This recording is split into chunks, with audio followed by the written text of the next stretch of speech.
வெண்ணிலா காலையில் எந்திரிச்சு வீட்டு வேலைகள் எல்லாத்தையும் செஞ்சுட்டு தங்கச்சியை எழுப்பி அதுக்கப்புறம் வெண்ணிலாவும் ஹாசினியும் காலேஜுக்கு போவாங்க.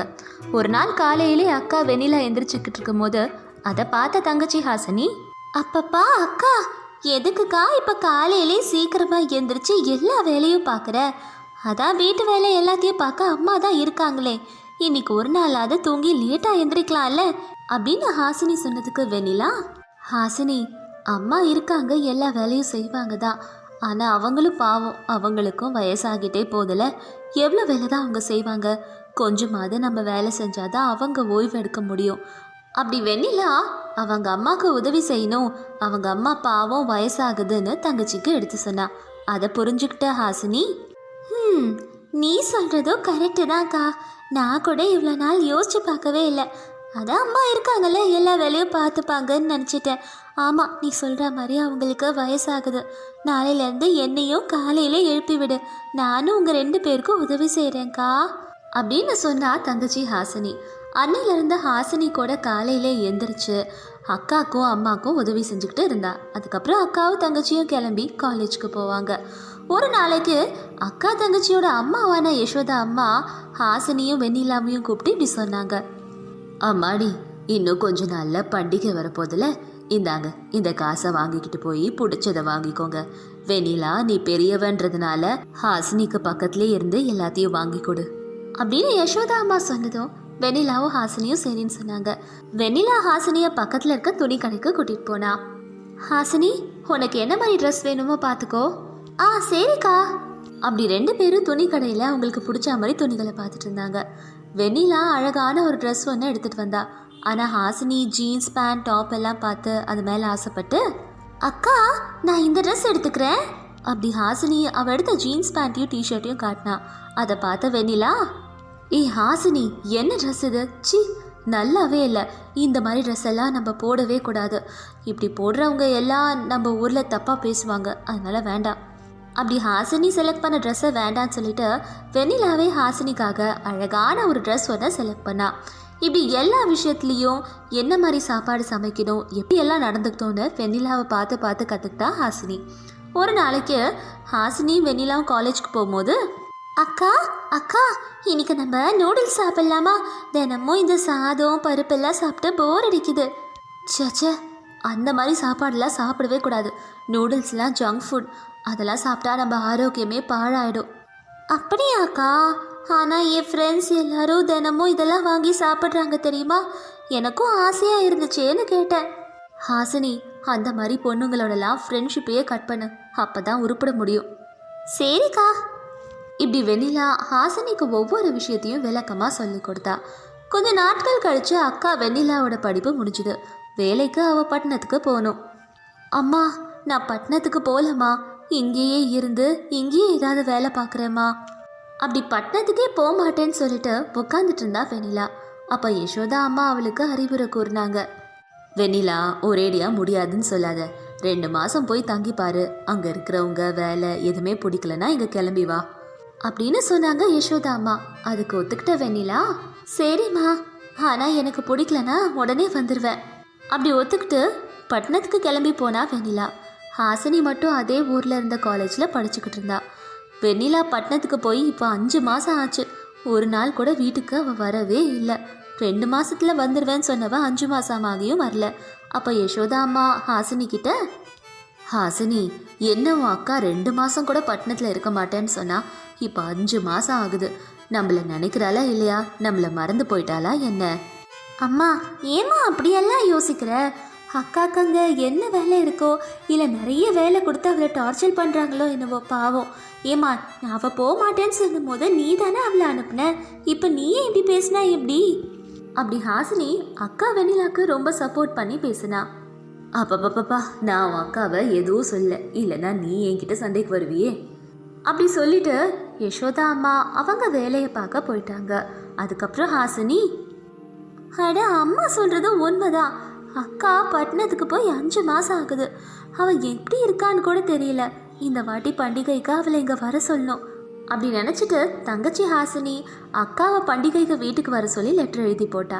ஹாசினிக்கு பதில் லெட்டரும் வெண்ணிலா பண்டிகைக்கு வரேன்னுட்டு எழுதி அனுப்புனா. ஹாசினி அந்த லெட்டரை பார்த்து சந்தோஷப்பட்டா. அம்மா பாத்தியாம்மா, அக்கா பண்டிகைக்கு வீட்டுக்கு வரலாம் அப்படி விஷயத்த ஹாசினி சொன்னதும் யசோதா அம்மா சந்தோஷப்பட்டாங்க. கொஞ்ச நாட்கள் கழிச்சு வெண்ணிலா ஊருக்கு வந்தா. ஆனால் அவள் பழையபடி இல்லை. ஜீன்ஸு, ஷார்ட் டாப்பு, ஷார்ட்ஸ் எல்லாம் போட்டுக்கிட்டு, கூலிங் கிளாஸ் போட்டுக்கிட்டு, கேர்லி ஹேரோட வந்து பஸ் ஸ்டாண்டில் நின்னா. ஹாசினிக்கு வெண்ணிலாவை பார்த்து அடையாளமே தெரியல. அக்கா இந்த பஸ்ஸில் தானே வரேன்னு சொன்னா, ஆனால் அவன் இன்னும் காணுமே, என்ன ஆச்சோ அப்படின்னு ஹாசினி வெண்ணிலாக்காக காத்துக்கிட்டே இருந்தா. ஆனால் பக்கத்தில் இருந்த வெண்ணிலாவை அடையாளம் கண்டுபிடிக்கவே முடியல அவளுக்கு. வெண்ணிலா இன்னும் வரலன்னுட்டு நினச்சிக்கிட்டு இருந்தா. அதுக்கப்புறம் அந்த பொண்ணை பார்த்து, சிச்சி என்ன ட்ரெஸ்ஸு அந்த பொண்ணு போட்டிருக்கா, இந்த மாதிரி பொண்ணுங்களெல்லாம் எங்கள் அக்கா பார்த்தானா இவளுக்கு கிளாஸே எடுப்பா அப்படின்னு ஹாசினி மனசுக்குள்ளே நினச்சிக்கிட்டு இருக்கும்போது வெண்ணிலா ஹாசினியை பார்த்து அவகிட்ட வந்து, ஹே ஹாசினி, எவ்வளோ நேரம் ஆச்சு நீ வந்து அப்படி கூலிங் கிளாஸை கழட்டி ஹாசினி கிட்ட பேசினா வெண்ணிலா. இது வரைக்கும் அக்காவை தான் திட்டிகிட்டு இருக்கோன்னு தெரியாமல் திட்டிகிட்டு இருந்த ஹாசினிக்கு வியப்பாக இருந்தது. அக்கா இது நீயா, என்னக்கா ட்ரெஸ் இது, என்ன ஹேர் ஸ்டைல் இது அப்படின்னு ஹாசினி கேட்டதோ வெண்ணிலா சிரிச்சுக்கிட்டே, ஓ நோ, இதெல்லாம் ஃபேஷன் ஹாசினி, இதெல்லாம் உனக்கு சொன்னால் புரியாது, வா வீட்டுக்கு போகலாம். அதுக்கப்புறமா 2 பேரும் நடந்து வீட்டுக்கு போனாங்க. போகிற வழியெல்லாம் அக்கம் பக்கம் சுற்றி பார்த்துக்கிட்டே இருந்த வெண்ணிலா, என்ன ஹாசினி, நம்ம ஊர் இன்னும் மாறலையா, மக்களும் மாறாமல் அப்படியே இருக்காங்க. வெளி ஊர்லலாம் எவ்வளோ ஸ்பீடாக போயிட்டுருக்காங்க தெரியுமா எல்லாரும், ஆனால் நீங்கள் எல்லாரும் இப்படியே இருக்கீங்களே மாறாமல் அப்படின்னு வெண்ணிலா பேசுகிறத கேட்டுட்டு இருந்த ஹாசினிக்கு இதெல்லாம் ரொம்ப புதுசாக இருந்தது. அக்கா நீ பட்டணத்துக்கு போய் 5 மாதம்தான் ஆகுது, 5 வருஷம் இல்லை எல்லாமே மாறி போகிறதுக்கு. ஆனால் நீ தான் ரொம்ப மாறிட்டக்கா. வாட், நான் மாறி போயிட்டேனா? நோ நோ, நான் மாறவே இல்லை, நான் அப்படியே தான் இருக்கேன். அப்படி 2 பேரும் பேசிக்கிட்டே வீட்டுக்கு போனாங்க.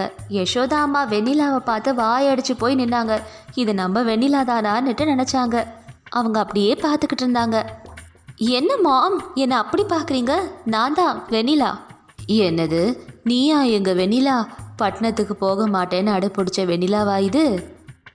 அம்மா அதெல்லாம் நான் அப்போ சொன்னேம்மா, இப்போ இல்லை. உன்னை பார்க்கும் போதே எல்லாம் தெரியுது வெண்ணிலா. அப்படி அம்மாவும் பொண்ணு பேசிக்கிட்டு இருக்கும் போது ஹாசினி அவங்க 2 பேருக்கு நடுவில் இப்படி சொன்னா, அக்கா முதல்ல போய் நீ ஃப்ரெஷ் ஆகிட்டு வாக்கா அப்படின்னு சொன்னா ஹாசினி. அதுக்கப்புறம் வெண்ணிலா அவள் தங்கச்சி ஹாசினிக்காக வாங்கிட்டு வந்த ஜுவல்லரி, அதுக்கப்புறம் ட்ரெஸ் எல்லாம் காமிச்சா. ஹாசினி இந்தா, இந்த லிப்ஸ்டிக் உனக்கு தான் வாங்கினேன். அதுக்கப்புறமா இது கையில் போட்டுக்கிற மோதிரம், இது வந்து தலையை ஸ்ப்ரிங்காக ஆக்கும். உன் செப்பல் கூட நல்லாவே இல்லை பார்த்தேன், இந்த செப்பலை வாங்கி போட்டுக்கோ. அப்படி வெண்ணிலா ஹாசினிக்காக வாங்கிட்டு வந்த பெரிய ஹீல்ஸை காட்டினா.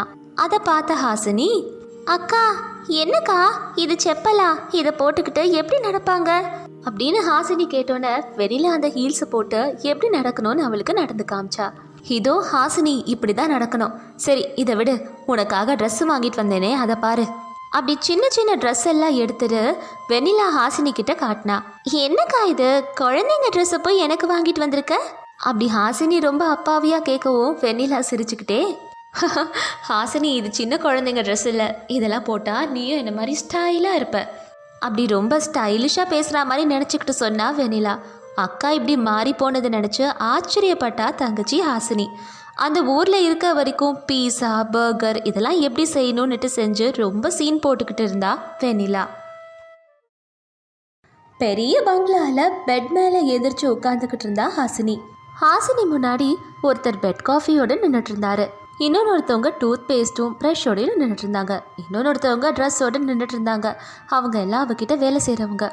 வெரி குட், வேலை செய்கிறவங்கன்னா இப்படி தான் இருக்கணும். ஒருத்தர் டூத் பேஸ்ட், ஒருத்தர் ப்ரஷ்ஷு, ஒருத்தர் பெட் காஃபி, ஒருத்தர் ட்ரெஸ்ஸுன்னு சூப்பராக கலக்குறீங்க வேலையில் அப்படி தன்னோட மண் வீட்டில் பெட்டில் படுத்துக்கிட்டு இருந்தா ஹாசினி. அப்போ தான் அவளோட அக்கா வெண்ணிலா அங்கே வந்தா. ஹாசினி பேசுகிறத கேட்டுக்கிட்டு இருந்தா. ஹாசினி முழிச்சு பார்க்கவும் மண் வீடும் ஓட்ட ஃபேனும் தான் இருந்தது. பக்கத்தில் அக்கா வெண்ணிலா இருந்தா. ஹாசினி கொஞ்சம் பகல் கனவை காண்றதெல்லாம் விட்டுட்டு எந்திரிக்கிறியா? வேலை நிறைய இருக்குது. நீ எந்திரிச்சனா ராத்திரிக்கு ரொட்டி செய்கிறதுக்கு போய் மாவு வாங்கிட்டு வரலாம். ஓ நோ, எப்போ பார்த்தாலும் ரொட்டின்னுட்டு ஏழ்மையாகவே பேசிக்கிட்டு இருக்க. ரிச்சா வாழலைனாலும் கனவாத ரிச்சா காணலாம்லக்கா. அப்படியெல்லாம் பேசாத ஹாசினி. இப்போ அட்வைஸ்லாம் பண்ணாதக்கா, எனக்கு பயங்கரமாக கோவம் வரும். இப்போ என் கூட வரப்போறியா இல்லையா? முதல்ல அதை சொல்லு. நான் வரலக்கா, நீ போ அப்படி ஹாசினி சொன்னோன்னே வெண்ணிலா வெளியே வந்தா. அந்த சமயம்தான் வெண்ணிலாக்கு நல்லா தெரிஞ்ச ராகவையா மாஸ்டர் அங்கே வந்தாரு. மாஸ்டரை பார்த்ததும் வெண்ணிலா அவர்கிட்ட வந்து, வாங்க சார் வாங்க. வெண்ணிலா, கொஞ்சம் ஹாசினிய சீக்கிரமா கூப்பிடுமா. ஒரு நல்ல செய்தி சொல்லிட்டு போலான்னு உங்க வீட்டுக்கு வந்தேன், அவளை கூப்பிடு. ஹாசினி, ஹாசினி, மாஸ்டர் வந்திருக்காரு பாரு. உன்கிட்ட ஏதோ நல்ல செய்தி சொல்ல வந்திருக்காரா, சீக்கிரம் வெளியே வா ஹாசினி. Good morning sir. நல்லா இருக்கியாமா ஹாசினி? I'm fine. மாஸ்டர், அந்த நல்ல செய்தி என்னன்னு கொஞ்சம் சீக்கிரமா சொல்லுங்க. உன்னை பொண்ணு பாக்குறதுக்காக சுதீர்னு ஒரு பணக்கார வீட்டு பையன் வருவாமா. நானும் சுஜாதாவும் ரெடி ஆகி அவன் கூடயே வரோம். உங்களுக்கு துணையாவும் இருக்கும்ல. நல்ல பெரிய இடத்து பையன். அவங்க அப்பா என் மேல இருக்க நம்பிக்கையில தான் அவன் இங்க கூட்டிட்டு வராரு. அப்படி சொல்லிட்டு ராகவையா மாஸ்டர் அங்கிருந்து கிளம்பி போயிட்டாரு. கோட் சூட் எல்லாம் போட்டுக்கிட்டு நடந்து போயிட்டு இருந்த சுதீர் கொஞ்சம் பதட்டமாவே பார்க்ல நடந்து போயிட்டு இருந்தான். அவன் கிட்ட வேலை செய்யற டிரைவர் போனை எடுத்துக்கிட்டு சுதீர் கிட்ட வந்தான். கிரணுக்கு கூட ஏறக்குறையா 30 வயசு இருக்கும் சுதீர் மாதிரி. சார், உங்களுக்கு போன் வந்திருக்கு. கிரண், நீ என்ன சார்ன்னு கூப்பிட வேண்டாம், அண்ணான்னு கூப்பிடு, இல்ல பிரதர்னு கூப்பிடு. சார், அந்த மாதிரி கண்டிப்பா கூப்பிடுறேன் சார். ஆனா நீங்களும் நானும் தனியா இருக்கும் போது அண்ணா பிரதர்னு கூப்பிடுறேன். வெளியே வந்ததுக்கு அப்புறம் நான் அவங்க டிரைவர், நீங்க ஏன் சார்? கிரண், என் அப்பா தான் எனக்கு கால் பண்ணிருக்காரு. டாடி எப்பயும் இப்படிதான், வீட்டுல இருந்தா கல்யாணம் பண்ணிக்கோன்னு டார்ச்சர் பண்ணுவாரு. வெளியே வந்ததுக்கு அப்புறம் அதே டாபிக் தான் பேசுறாரு தெரியுமா? பெரியவங்கல்ல சார், அப்படிதான் இருப்பாங்க. நீங்களும் கல்யாணம் பண்ணிக்கோங்க சார். சரி கிரண், நீ சொல்றேன்னுட்டு நான் கண்டிப்பா கல்யாணம் பண்ணிக்கிறேன். ஆனா நான் சொல்றதையும் நீ கேப்பன்னு எனக்கு வாக்கு கொடு. அது என்ன சார், வாக்கெல்லாம் கொடுக்க சொல்லிட்டீங்க? நீங்க கேட்டு நான் ஏதாவது இல்லன்னு இருக்கேன்னா நீங்க என்ன சொன்னாலும் செய்வேன். எனக்கு ஆர்டர் போடுங்க. கிரண், நான் ரிச்சா வாழ்ந்து வாழ்ந்து எனக்கு ரொம்ப போர் இருக்குது. ரிச் சுதீர் போர் அடிக்கிறான். கொஞ்ச நாள் நான் உன்ன மாதிரி யதார்த்தமா வாழணும்னு ஆசைப்படுறேன். சார், அது ரொம்ப தப்பு சார். கோடி கணக்குல சொத்து இருக்க நீங்க எங்க? உங்ககிட்ட வேலை செய்யற டிரைவர் நான் எங்க சார்? அதெல்லாம் எனக்கு தெரியாத கிரண். ஒரு நாளைக்கு நான் வந்து டிரைவர் கிரணா இருக்கணும், நீ ரிச் சுதரா வாழணும். இது என்னோட ஆர்டர். ஐயோ சார், இந்த விஷயம் மட்டும் அமெரிக்கால இருக்க உங்க அப்பாக்கு தெரிஞ்சதுன்னா என்னோட போட்டோக்கு நீங்க மாலை தான் போடணும். அந்த மாதிரி எந்த நிலைமையும் உனக்கு வராது. அதெல்லாம் நான் பாத்துக்கிறேன் கிரண், பயப்படாத. அப்படி சுதீர் ரொம்ப கட்டாயப்படுத்தவோ கிரணும் ஒத்துக்கிட்டான். அதுக்கப்புறம் சுதீரும் கிரணும் கார்ல அவங்க வீட்டுக்கு போயிட்டாங்க. ராகவையா மாஸ்டர் அவங்க வீட்டுல சோஃபால உட்காந்துக்கிட்டு இருந்தாரு.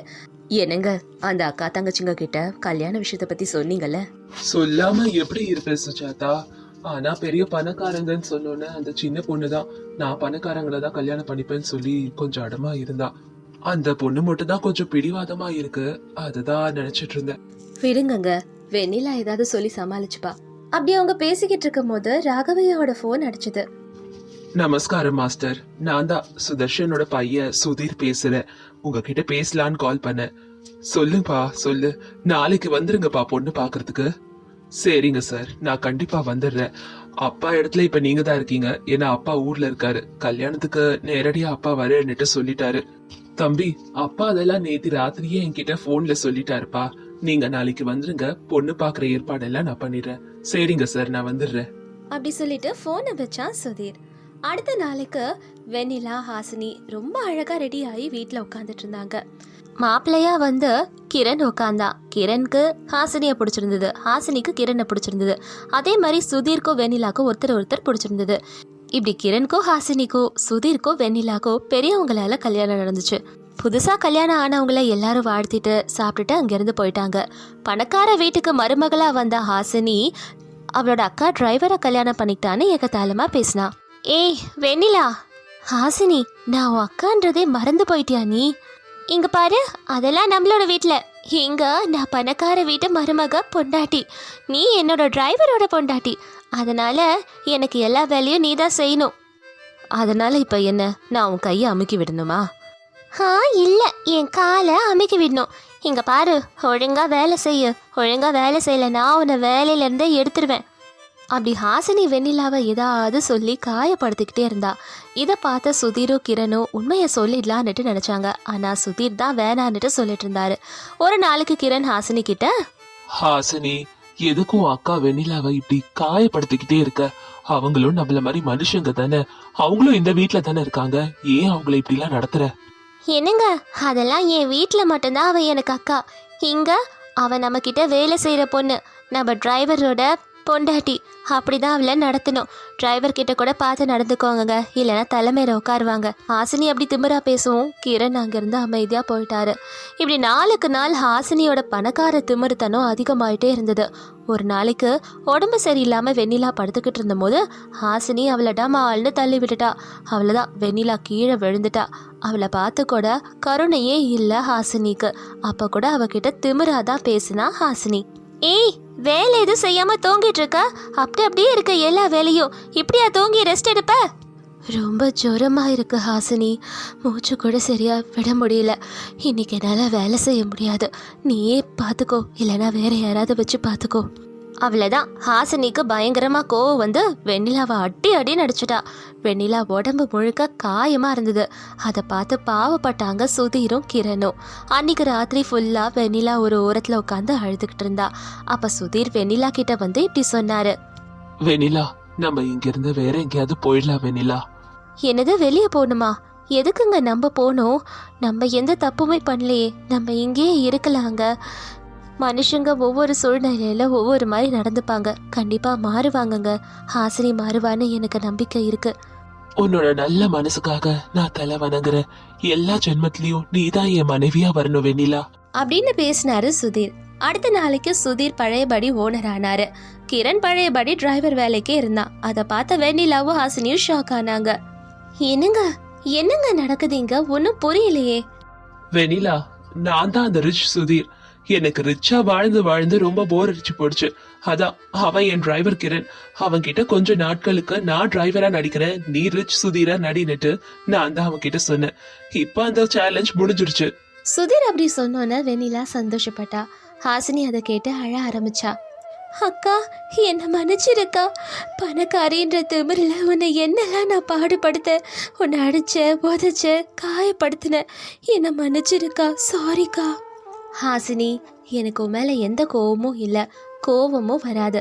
நான் வளர்த்த என் தங்கச்சி மேலே நான் எப்படி கோவப்படுவேன் ஹாசினி? என் கணவர் சொன்ன மாதிரி உன்னோட மனசு